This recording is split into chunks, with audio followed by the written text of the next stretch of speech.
Filecoin is like Airbnb but for data storage, right? They are trying to do what Airbnb did to the big hotels like Marriott and whatnot. Filecoin is trying to do the same thing to, let's say, an AWS, right? So Filecoin is tapping into a huge market.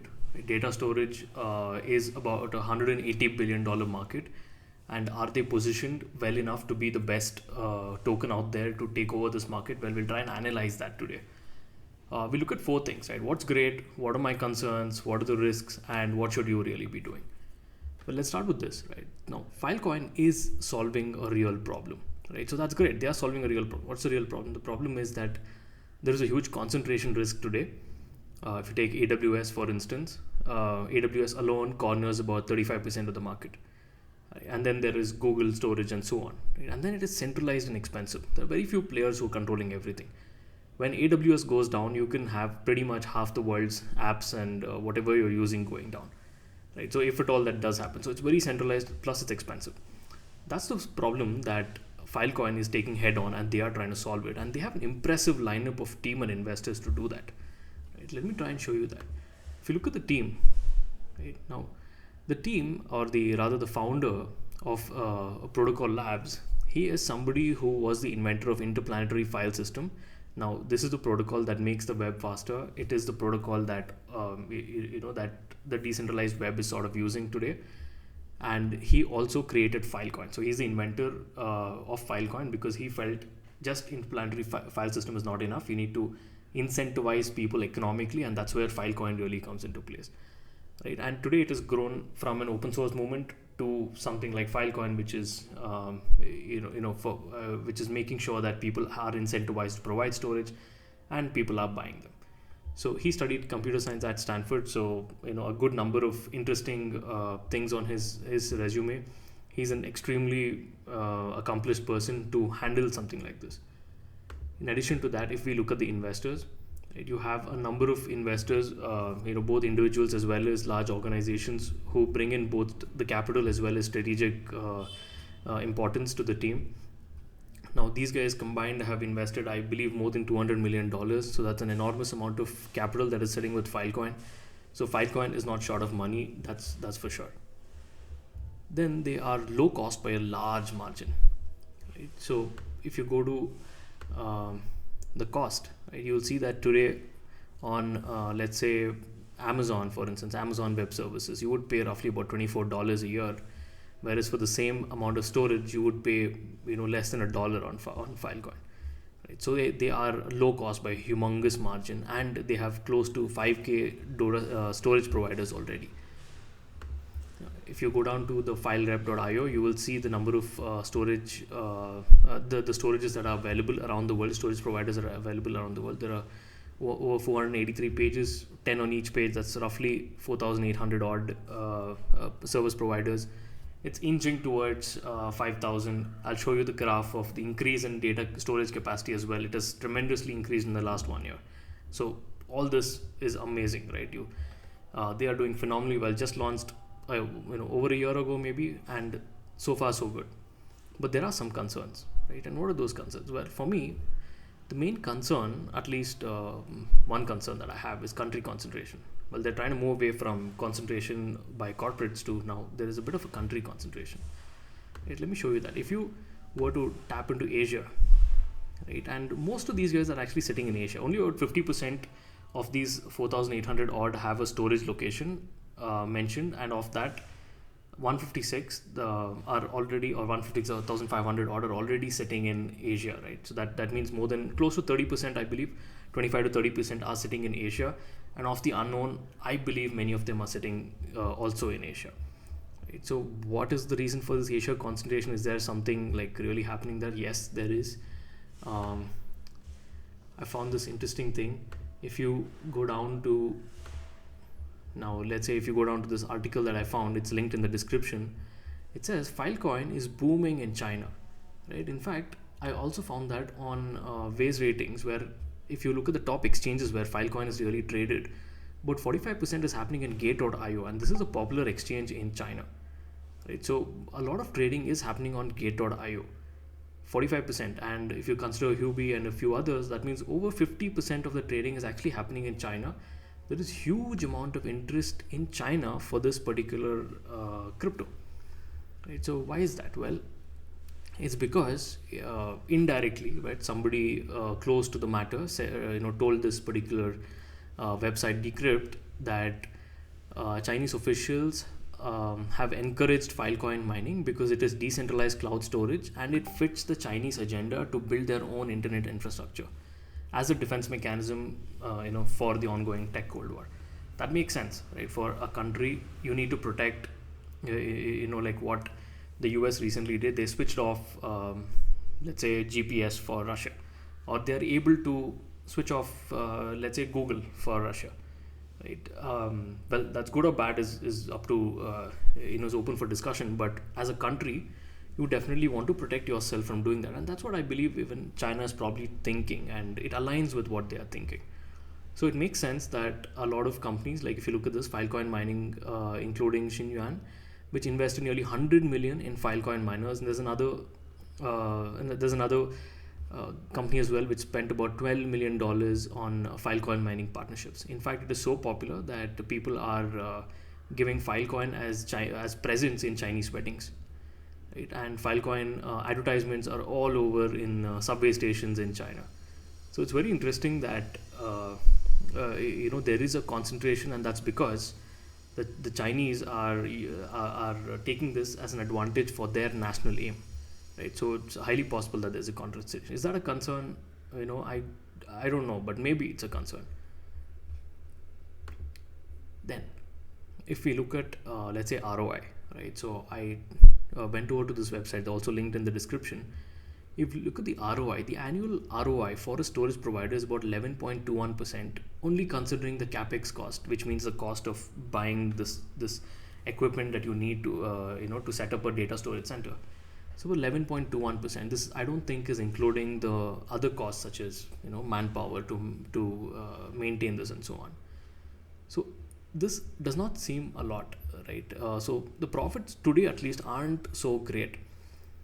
That's one concern that I have. But if you look at how many people are in, what is the storage capacity? The storage capacity is like enormous, right? If you look at some of these graphs, the storage capacity has been, if you look at the network capacity, it's just enormously increasing, right? But there is one concern, which is Filecoin has a storage utilization ratio of just 0.3%. There is a lot of storage, but only the utilized storage is only 0.3%, right? And competitors like Coin or Storage, right? They have utilization percentages of about 36% and 60%. So although Filecoin is the largest, although in terms of the used storage they are the largest, they corner 82%, but they have so much storage and only about 0.3% of that is really used. So that is concerning. Is that storage utilization ratio, coupled with the fact that the profits aren't really great for these guys who are giving storage, to the fact that there is some sort of an encouragement by the Chinese to make more people invest into Filecoin or start Filecoin mining. Should that be a concern? Well, that's up to you. I'm just giving you the facts. It's up to you to think over it. Then there are some risks, right? What are the risks? First one is circulating supply is only about 15% today. There is a huge dilution risk, right? Let me show you a graph. The total supply of Filecoin is about $2 billion. And this is sort of the supply schedule that will come out in the next few years. Many of the initial investors who got Filecoin, they have a vesting period roughly between six months to about 3 years.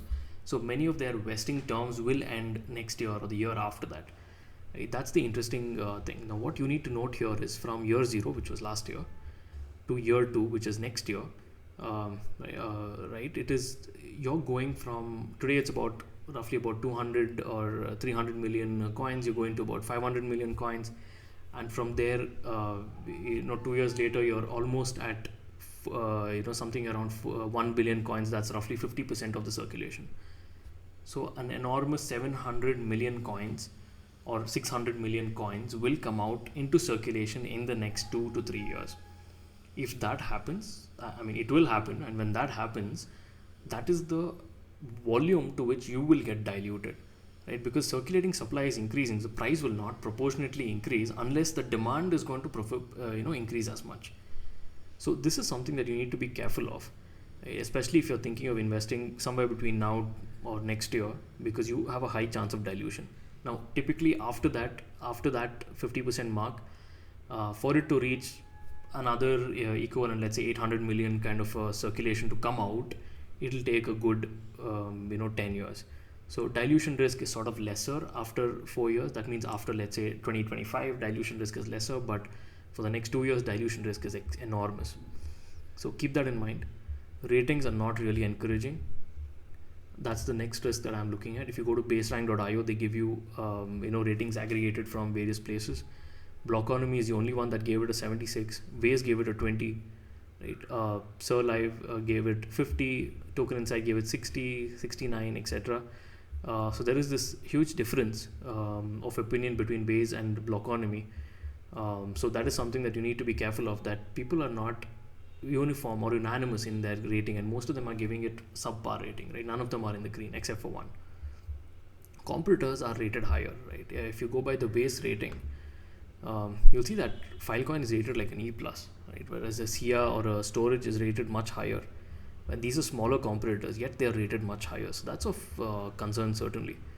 Right? And not easy to find who the customers really are. Right? If you try and search for who's using Filecoin, right, you need, there's no proper place where you can really find out who the hell is using Filecoin. Right? This is the most important thing. You need to know who is using it. At the end of the day, whatever you make, somebody has to use it. And for me to find out who's using it was very difficult. I had to go all around the place, and then I got a few links like this, which said, some of these were the same repeated things that were already there on the website. There are about 5-6, like the Internet Archive and so on, which is prominently displayed. But beyond that, it's not really telling me, who is actually using this. So given that, these are the highlights, these are the concerns, and these are the risks of Filecoin, what should you do? Well, I would say the first one, obviously, is do your own research, because before you decide to invest. So, whatever you're investing in, make sure you do your own research. I've linked everything in the description for you to maybe double check and do some more research on top of that. So that's one. Second thing is, look at the financials. Right now, this is very important. Let me give you a little bit of a highlight on the financials. Now, if you look at the financials published by Messari here, it says, this is quarter-on-quarter data. If you just look at protocol growth, they've had every quarter 40%, 78%, 38%, 7.7%, and 264% in the latest quarter growth.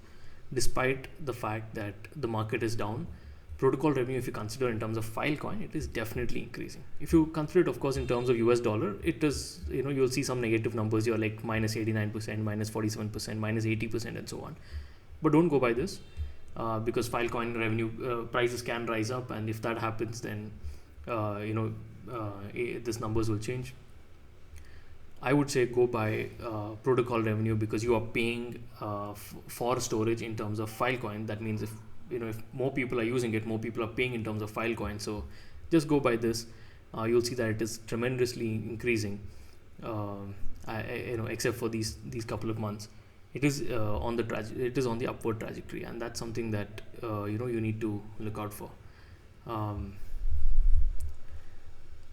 Then look at their Web3 collaborations. Right?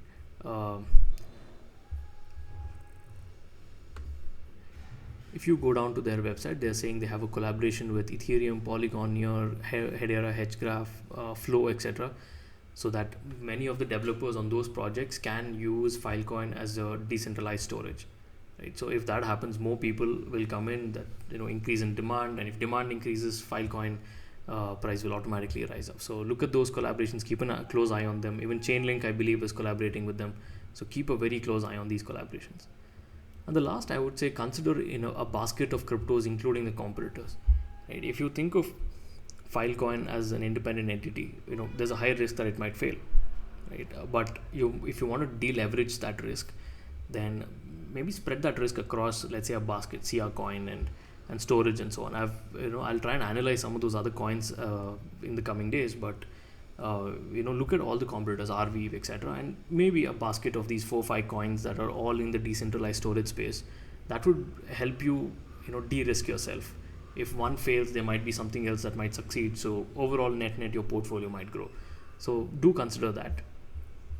And The last thing is, let's look at the price. We today it's at $5.81, right? Market cap about $1.7 billion dollars. That is the circulating supply market cap. The fully diluted valuation is about 11.5 billion. Always try and compare where you have existing web 2 companies like Amazon Web Services, for instance. How big, if Filecoin were to replace Amazon Web Services, it can grow to as much as Amazon Web Services is, right? At least like reasonably it can grow, go till there. That's probably the the returns that you can potentially expect, right? Maximum supply is about 2 billion, but only about 15% is circulating right now.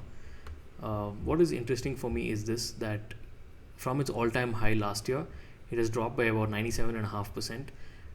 This is like most altcoins are somewhere around 75, 80 to, like, let's say 85 to 90. Most of them are probably in that range, but Filecoin's at 97%, 97.5% down from its all-time high.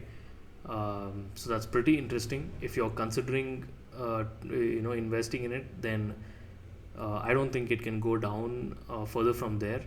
So if you're considering investing in it, then that is one metric that you need to like really keep in mind. So overall, I would say, at least for me, I might not invest directly into Filecoin right away.